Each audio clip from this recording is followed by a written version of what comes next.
हाँ, ऐसे बैठो, ठीक है। देखो कीवी कितने अच्छे से बैठी है ना।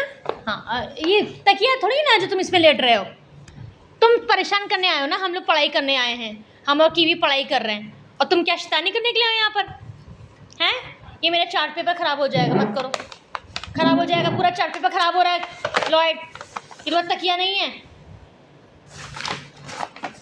है ना कीवी। हम लोग पढ़ाई करेंगे, है ना, हम लोग पढ़ाई करेंगे। Good girl. देखो कीवी कितने शांति से बैठी है, अच्छे से। तुम चप्पल के ऊपर बैठ गए ना, तुम चप्पल के ऊपर बैठ गए, यही पसंद है तुमको। चलो तुम भी बैठ के कीवी के साथ पढ़ाई करो। पढ़ाई नहीं करनी तुम्हें हैं, शैतानी के मूड में हो तो ये देखो, देखो जरा, देखो जरा इसको, देखो इसको कितने शैतानी के मूड में। ये देखो कितने अच्छे से बैठी है, ये मेरे साथ पढ़ाई करेगी, है ना कीवी। पढ़ाई करेगी ना कीवी, कीवी पढ़ाई करेगी अच्छे से। और तुम शैतानी करो।